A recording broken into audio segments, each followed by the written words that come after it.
Okay, so we're back and it's Calculus section 5.2, growth and decay. So in your Larson textbook, we talk about this in chapter 5. We've already gone through chapter 5, section 1 with slope fields and Euler's method, and where we had to look at the slope fields to approximate a function that passes through a certain point.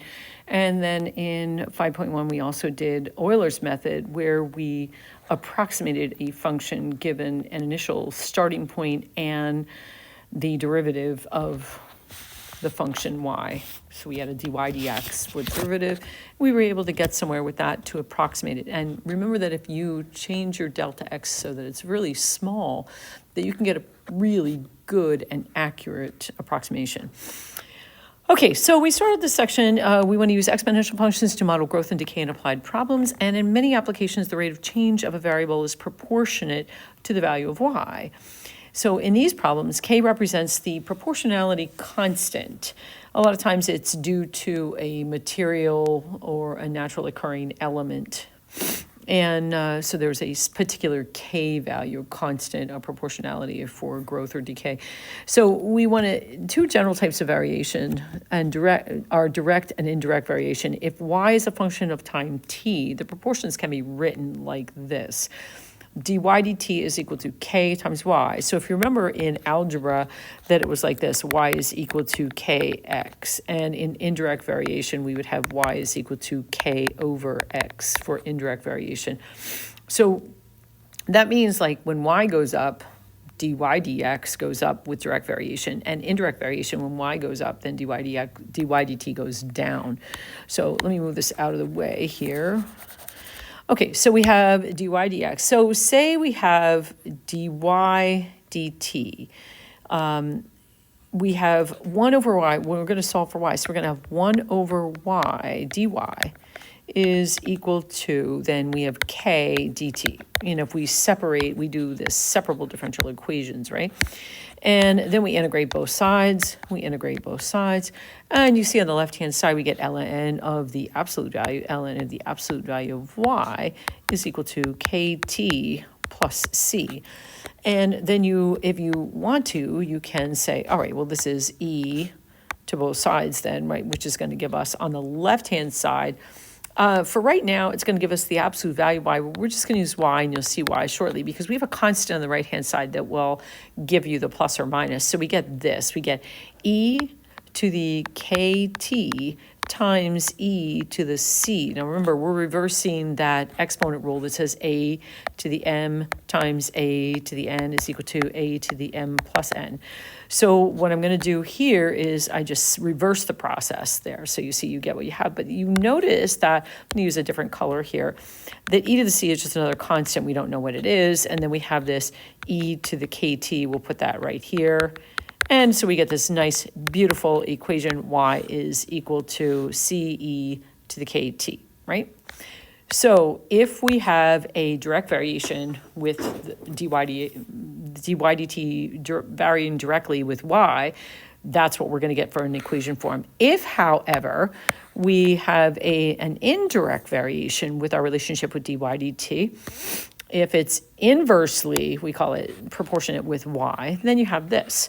So you can see that we will get a y dy is equal to k dt.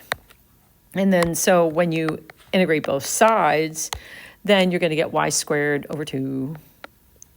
Y squared over 2 is then equal to kt plus c. Oops, miniature c. kt plus c. Strike that, scream for the record. Okay, kt plus c. So then when I go to solve for y, I get y squared is equal to 2kt. And then if I multiply both sides by 2, I get plus 2c, but I'm just going to make that it's another c. So normally what I do is I try to keep my t's really specifically different than a plus sign, but you can see I was so successful there. So I'm going to make that a plus here, right there, a little smaller, okay? But I usually curl the bottom of my t's. Anyhow, there you go, there it is, there you have it. All right, so there is my equation, my equation, which is the solution. And I'm going to leave the square root off now because you know how you have these certain solutions that are positive and negative? I'm going to just say we can take the square root of that and determine which one it is as we get finished with our problem. Okay, there's the direct variation and indirect variation forms. So we're going to start with this first one where we have the rate of change y is proportional to y. It's like when you read it at first, you're like, what? But when t is equal to 0, y is equal to 2. When t is equal to 2, y is equal to 4. What is the value of y when t is equal to 3? So we need to figure out what this exact equation is. So you can see I wrote this down first, and then we don't have to do this over again. We're going to get that equation form for the direct variation. So we're going to say, okay, what information do I know? I know t is 0 when y is 2. So I'm going to start off with this equation, and I'm going to say, all right, well, then we know 2 is equal to c e to the k times 0. T is 0, right? And then we get 2 is equal to c e to that. That's just going to be e to the 0. And, of course, we have 2 is equal to then c because e to the 0 is equal to 1.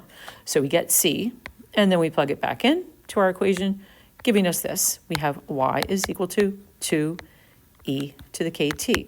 And they say, because we're not quite done yet, we need to get the k value. But then we have this other bit of information, t is equal to 2 and y is equal to 4. So then we start over, we say, well, when y is equal to 4, then we know that 2 is our constant. Now we can use that.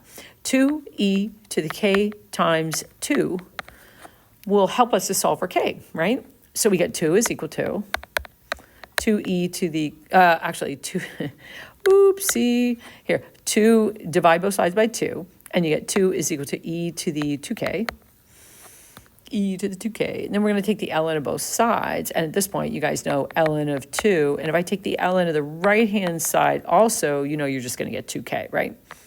2k, and that's because ln of e to the 2k is equal to 2k. Inverse properties of logarithms. Okay, so there we go. There you have it. There it is. And then we need to solve for k. So what do we get? We get 1/2 ln of 2. ln of 2 is equal to k. Right, now, so some people like to store this value. I just like to leave it in as a value where I pop it in there and no problem here, right? So then I'm going to take y is equal to 2 is our constant, remember, e to the 1/2 ln of 2. ln of 2, bless me. And to the, I don't know if we can say that on video, but I did. So I have y, that's our function. We plugged in the value. Now the only job to do is we want this, our third step. So we have 1, 2, and then our third step is we're going to say I need y of 3. Y of 3 is equal to 2e to the 1/2 ln of 2 times 3 here. And we plug that in and we get our value. Now, I'm not going to, I could actually show you all the different ways we can manipulate this expression, but I'm going to leave that go. And I'm going to say y is then equal to 5.657. Okay, now in terms of the problem, what is the value of y? So this is all strictly variables, no units on it. That's our answer. Okay, so there's that. There it is. There you have it. There you go. And now we're going to move on to example 2, radioactive decay. This always astounds me. We have the half-life of plutonium-239 is 24,100 years. Oh my gosh. Sometimes you sit here and go, wow, I wonder if we should be concerned. But, you know, we can't be responsible for everything in this world. We try our best, right? So plutonium, 24,100 years. Suppose we had 10 grams of plutonium-239 was released in the Chernobyl nuclear accident. You can go online on YouTube and you can see like current excursions into the Chernobyl area if you're interested. There are people who are still examining it, still researching what's happening there with the radioactivity. Pretty interesting. Horrible accident. How long will it take for the 10 grams to decay to 1 gram? So if they give you half-life, that means half of the quantity that you have is remaining. So if they start out with an initial amount of 10 grams, then you know that you're going to have half as much in how long? 24,100 years, 5 grams will be left. So that's where you start this problem. So what I did first is that we know the initial quantity, C, is going to be 10 grams. That's always going to be C is the initial amount. It's when, if you put time T equals 0 into it, it should make sense. Okay, so you start out, if you say 5 is equal to 10 e to the k, e to the k, just because it's the form, times t, 24,100, right? And we go to solve for k. So you see that when you divide by 10, you get 1/2 then. 5 over 10, 1/2 is equal to e, and I'm going to change this to the 24,100k. And then I'm going to proceed to solve. So I have ln of 1/2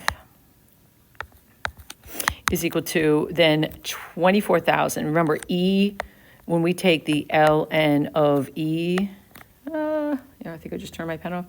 If I take ln of E to the 24,100K, you just get 24,100K. Okay, so 24,100K. And then you solve for K. So you're going to get K is equal to ln of 1/2. I like writing that as negative ln of 2, but you know, that's just the way it is. All right, so there's our K value, right? So we have that. Let me erase this.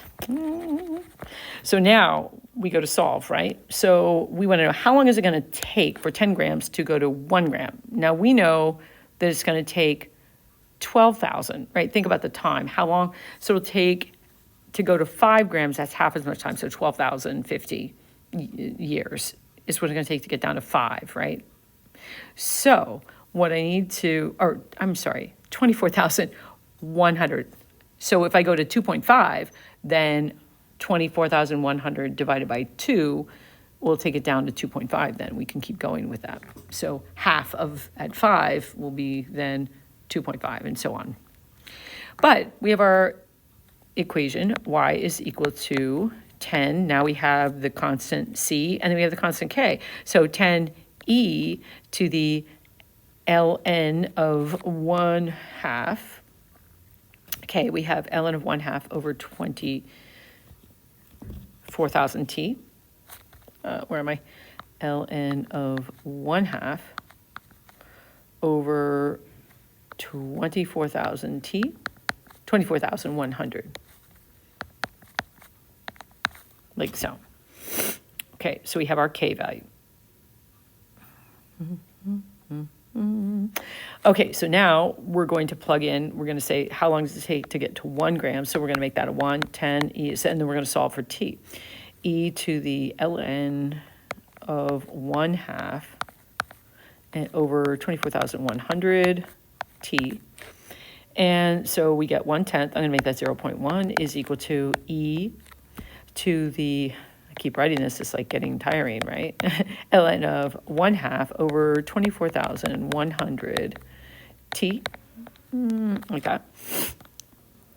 And now I'm going to take the ln of both sides, so I get the ln on the left-hand side of 0.1 is equal to, if I take the ln of the right-hand side, I'm going to get ln, because what I want to do is just have what is left there. It's just going to be ln. When I take the logarithm of the right-hand side, I'm just going to get ln of 1/2 over 24,100 t. And then I've got to get the t by itself, right? So I've got t, then I'm going to reverse things a little bit, is equal to ln of 0.1 over, and so I'm going to, I could multiply by the reciprocal if you want. I think it's a little neater. So I'm going to put that over 1, and then I'm going to multiply by 24,100 to get the t by itself over ln of 1/2, or 0. Since I have a decimal, I'm going to use a decimal there, okay? And then we'll get our t value. And I don't appear to have my t value, so I'm going to let you get that, and that won't be too much to ask of you, right? And I'm not going to punch it in and just use another couple minutes of my time and have you guys find that. So we'll get that. But I do have my answer. I think I get that it will be 1 gram Yeah, I think I just left it calculator ready and then put it in the calculator like that. So T is that, but you may want an approximate value. So 1 gram left in of the plutonium-239.